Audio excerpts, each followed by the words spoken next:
I regret marrying someone as immature as Paul. Younger women like you are definitely better. It's embarrassing to be seen with an older woman like you. If only I could turn back time, I'd redo my life. These were the hurtful words my ex-husband Paul uttered a decade ago when we were still together. My name is Jennifer, aged 48. At 33, I tied the knot with Paul, who was 5 years my junior. We met at the hospital where I work as a nurse, and he had just completed his medical internship. Despite the age gap and our differing professional roles, Paul's eagerness to seek my advice and his innocence drew me towards him. Our daily conversations gradually evolved into a romantic relationship. Initially apprehensive about our age difference, I was reassured by Paul's nonchalance towards it. 2 years into our relationship, we exchanged vows. However, after 5 years of marriage, Paul began hurling hurtful remarks, expressing his regret at not marrying a younger woman. He openly flirted with young nurses at the hospital, which I chose to ignore. Until one day, I discovered his infidelity with a former patient, a woman 10 years my junior, already carrying his child. His laughter as he justified his affair pierced me deeply. Unable to tolerate his betrayal, I agreed to a divorce and sought alimony. Naturally, this decision enraged Paul, who believed he should be rewarded for enduring our marriage. His father's indifference to his son's wrongdoing added insult to injury.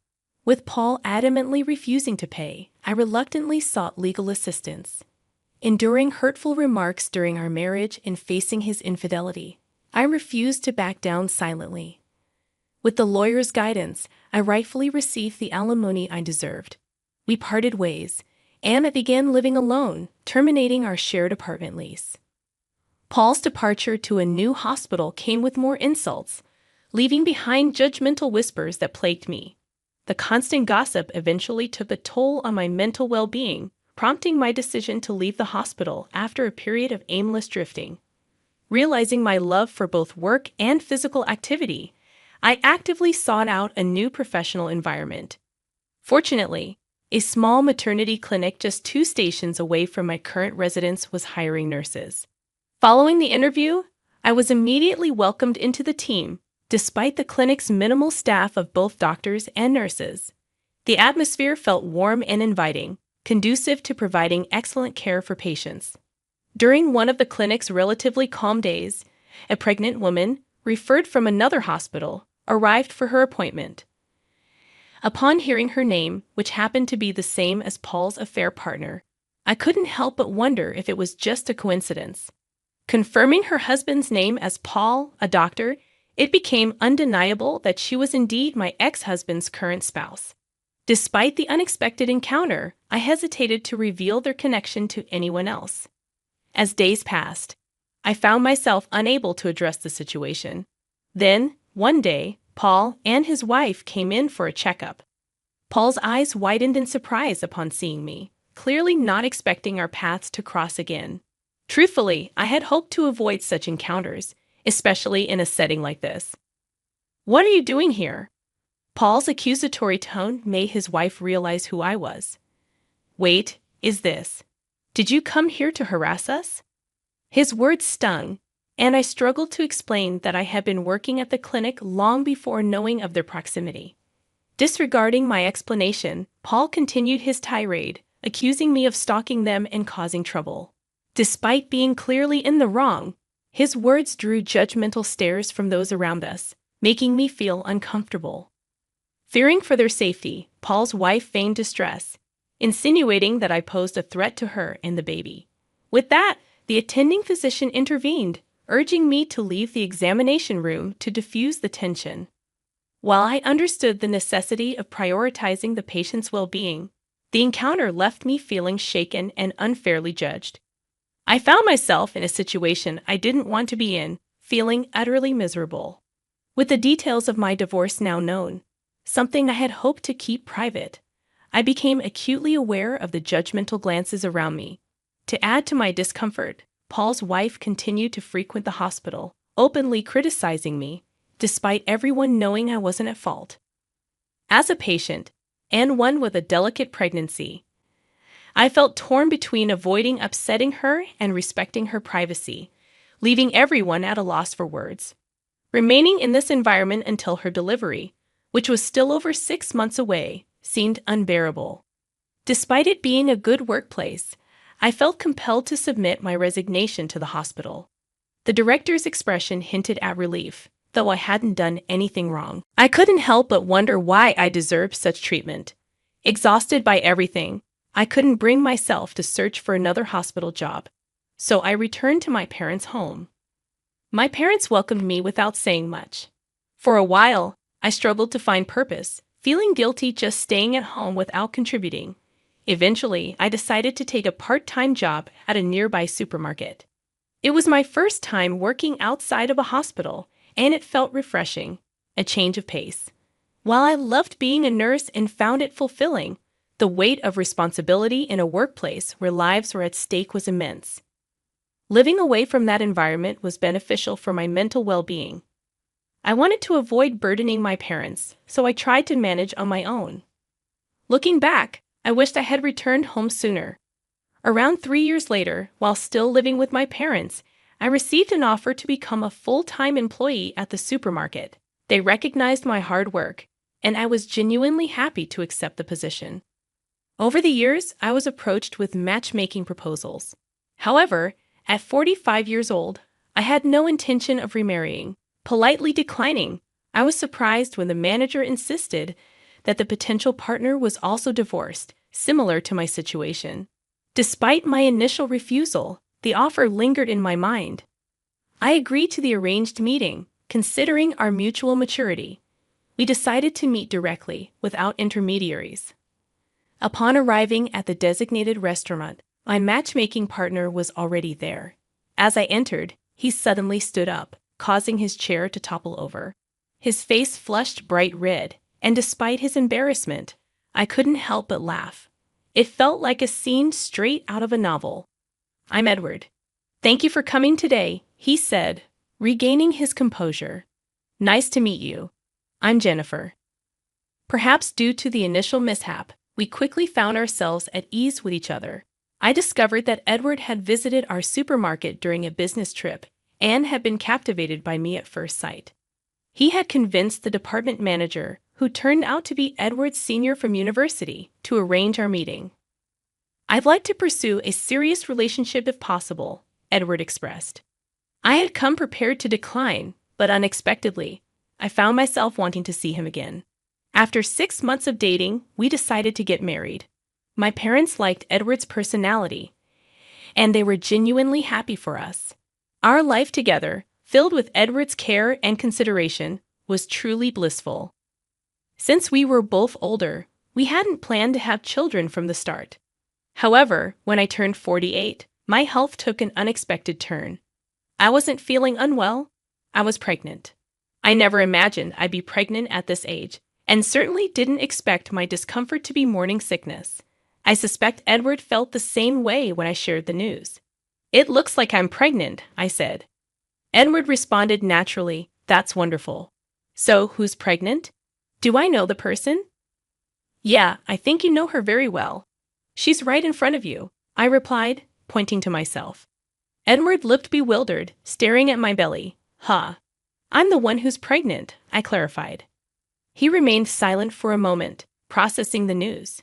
Then, with wide eyes, he asked, "Wait, so you mean we'll be parents?" "Yes, it seems that way," I confirmed. "Really?" he explained. "Wow." As he hugged me tightly, I could hardly believe it. "Unbelievable, it's a miracle," I whispered. "Is it okay if I go through with it?" While I had never considered not having the baby, my age was a factor. Thinking about the future made me anxious. Even at the hospital, they asked, "What will you do?" I understood the risks of advanced maternal age for both mother and child. Not everyone would agree with our decision. People might question how old we'd be when our child turned 20. The uncertainty of parenting at this age also worried me. Still, I couldn't bear the thought of ending a life that had taken root. "What are you saying?" "Of course, it's natural." Edward's immediate response made me happy. I believed it reflected Edward's genuine feelings. However, After a while, he started worrying about my health. Even for a man like Edward, I could imagine the potential challenges. We discussed it thoroughly, and our desire to have the baby remained unchanged. We began preparations with the doctor's guidance. Both our parents were surprised and concerned, but they were genuinely thrilled. And so, it was decided that I would give birth at a well-equipped, large hospital. The obstetrician was a very caring and competent doctor, which was reassuring.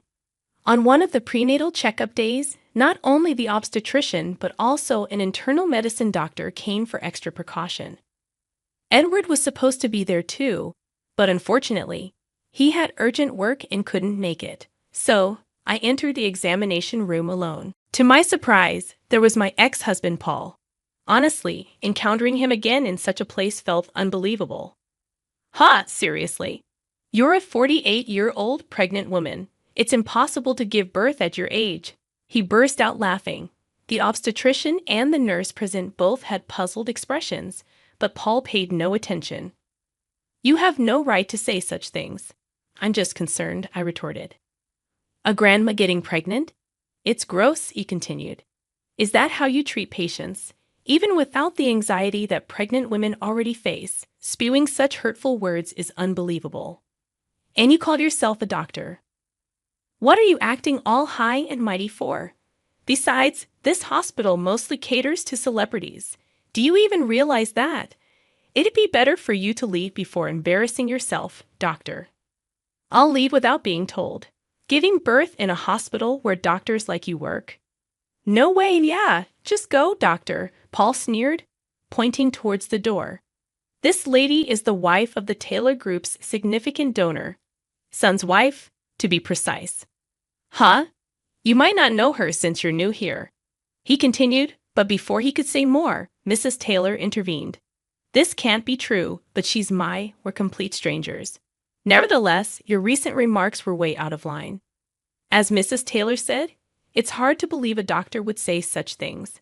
Edward, my husband, walked in just as Paul turned pale. Sorry for being late. My wife was. Edward began, sensing the tension in the room. Observing my angry expression, Paul's pale face, and the overall atmosphere, he stopped mid-sentence. What's wrong? I was told by this Dr. Paul that it's disgusting to give birth at 48. I explained, seeing Edward's concern. His expression changed instantly upon hearing those words. Paul? You're Paul, right? You insulted my wife. Edward's voice was stern. Paul stammered, denying the accusation, but Edward pressed on. How can you insult a patient like that? What kind of hospital is this? I can't trust this hospital with my precious wife and unborn child. Just then, the nurse who had left earlier returned with the director. Mr. Taylor, I heard there was some rudeness. Director. Edward interrupted, his frustration evident. I thought this was a reliable hospital because my father recommended it. But I didn't know they had a doctor like this. It seems I chose the wrong hospital. I'm very sorry. No, that's not true. This man is not our doctor, the director clarified, surprising us. I just fired him. Huh? I just fired him, the director reiterated. I didn't know he was such a person. I just let him in because a friend asked me to. We don't need a doctor who spits out such insults. He will never appear in front of Mr. Taylor again. Hey, director. What are you saying? Paul protested, but the director silenced him. Shut up and be quiet. You get out of here right now. Don't ever come near our hospital again. Hearing the director's words, Paul protested, but the obstetrician who was there dragged him out of the hallway. The director apologized profusely, and we regained our composure and sat back down. However, Edward was still angry. Did you kick him out because my father donated to this hospital? If not, would you let a doctor like him run wild? The director shook his head and explained. Actually, Paul had only been at this hospital for a week. Paul's father was my classmate, and they had a reunion the other day, and he asked him to hire his son. He had no idea he was such a person, and he looked truly sorry. Not all the doctors at this hospital were like Paul. The obstetrician in charge was a very good doctor. If Paul wasn't there, I would want to give birth here, I said, and Edward agreed. Edward's father was the president of a large company with branches all over the country, and he donated part of his profits to medical and welfare facilities. His mother had been seriously ill when she was young and had been taken care of by this hospital, so he donated a lot of money. That's why his father recommended this hospital for my delivery. A few days later, Paul contacted me and begged me to ask the director to hire him back. If you ask for him, maybe he'll reconsider, he pleaded. He had often offended patients with his arrogant attitude and had been hopping from one hospital to another. I couldn't believe he kept making the same mistakes. His father had told him that if he got fired again, he would have no future. But I couldn't help wondering if his father's leniency had made him such a man. Edward was next to me when Paul called. He snatched the phone from me and yelled at Paul, threatening to report him to the police for harassment if he ever contacted me or came near me again. He must have been scared because he never called again.